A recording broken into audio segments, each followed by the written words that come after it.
Alors, bonjour à tous, heureux de vous retrouver, chers amis, sur YouTube en ce 21 février 2023, 8h21, heure du Québec. J'espère que vous allez bien, malgré tout. J'espère que vous vous gardez en forme et que vous mangez bien. Simplement, c'est ça le secret.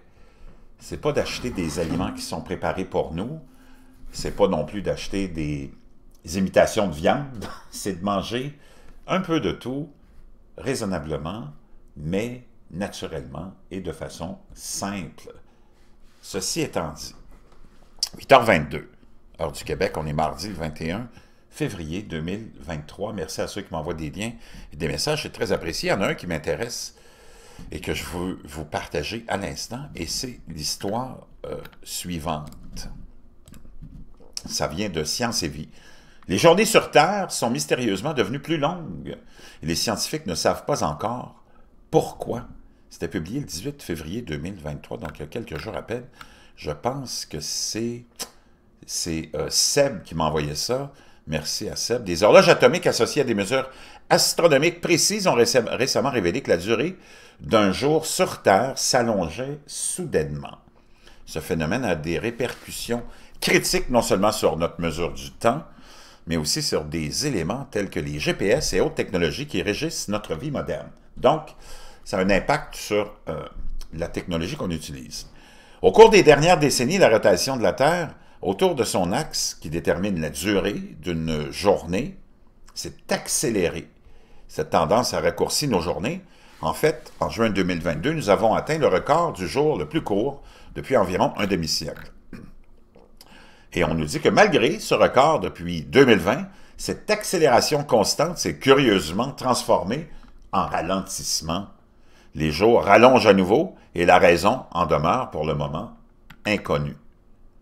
On nous dit que la planète, naturellement, depuis des millions d'années, est en perpétuel changement et la rotation de la Terre ralentit en raison des effets de la friction associée aux marées provoquées par la Lune.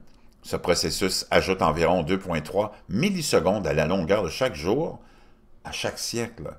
Il y a quelques milliards d'années, un jour terrestre ne durait que 19 heures. Wow. Au cours de... Pas étonnant qu'on n'ait pas de temps pour faire ce qu'on a à faire dans une journée. Les journées diminuent. Au cours des 20 000 dernières années, un autre processus a fonctionné en sens inverse, accélérant la rotation de la Terre à la fin de la dernière période glaciaire.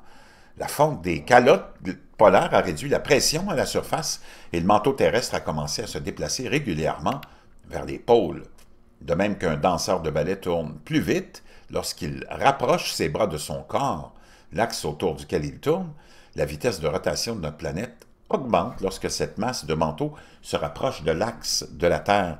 Et ce processus raccourcit chaque jour d'environ 6 dixièmes de millisecondes par siècle. Naturellement, on ne le sent pas vraiment.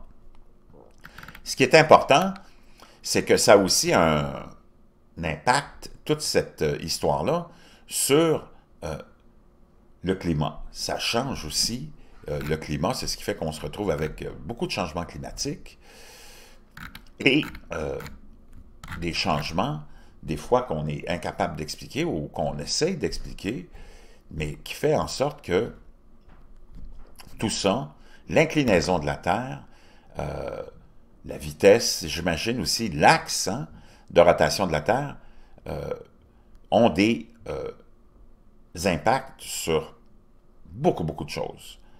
Les scientifiques ont émis l'hypothèse que le changement récent et mystérieux de la vitesse de rotation de la planète est lié à un phénomène qu'on appelle oscillation de Chandler. Donc, l'oscillation de Chandler, c'est qu'est-ce que ça mange en hiver, l'oscillation de Chandler? Bien, on va aller voir ça ensemble. Et la raison de ce changement n'est pas claire. Il pourrait être dû à des changements dans les systèmes météorologiques comme des phénomènes climatiques, la Niña, consécutifs, bien que ceux-ci soient déjà produits auparavant. Il pourrait s'agir d'une fonte accrue des calottes glaciaires, bien que celle-ci n'ait pas beaucoup dévié de leur rythme de fonte régulier ces dernières années. Pourrait-elle liée à l'énorme explosion du volcan Tonga, éjectant d'énormes quantités d'eau dans l'atmosphère? Probablement pas, étant donné que cela s'est produit en janvier 2022. Donc, on parle beaucoup de l'oscillation de Chandler. Donc, l'oscillation de Chandler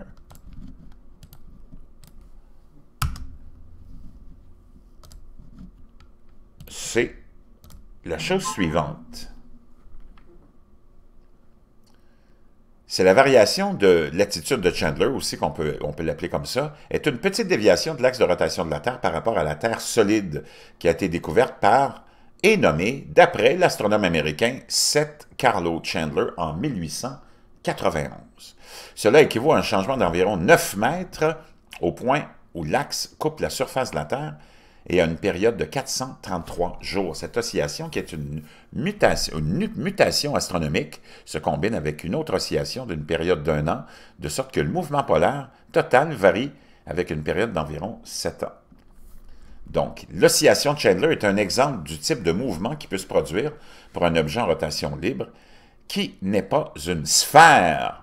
C'est ce qu'on appelle une nutation libre.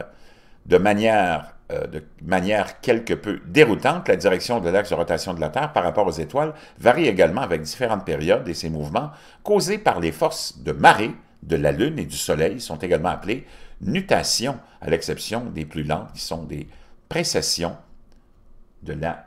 ou des équinoxes. Donc, l'hypothèse, c'est puisque la Terre n'est pas un corps rigide, l'oscillation de Chandler devrait s'éteindre avec une constante de temps d'environ 68 ans. Une période très courte par rapport aux échelles de temps géologiques. Le processus qui réexcite continuellement l'oscillation intéresse les géophysiciens, bien que cela doive être dû à des changements de la distribution de masse ou le moment cinétique du noyau externe de l'atmosphère, des océans ou de la croûte terrestre provoqués par des tremblements de terre. Pendant longtemps, la source réelle n'a pas été claire, car aucun mouvement disponible ne semblait être cohérent avec ce qui provoquait l'oscillation. Une enquête a été menée en 2021 par Richard Gross du Jet Propulsion Laboratory, géré par le California Institute of Technology, impliquant la NASA aussi. Il a utilisé des modèles de moments cinétiques de l'atmosphère et des océans dans des simulations informatiques pour montrer que de 1985 à 1996, l'oscillation de Chandler était excitée par une combinaison de processus atmosphériques et océaniques.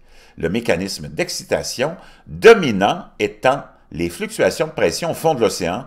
Gross a découvert que les 2/3 de l'oscillation étaient causés par la pression fluctuante sur le fond marin, qui à son tour est causée par des changements dans la circulation des océans, causés par des variations de température, de salinité et de vent, le tiers restant dû aux influctuations de la pression atmosphérique.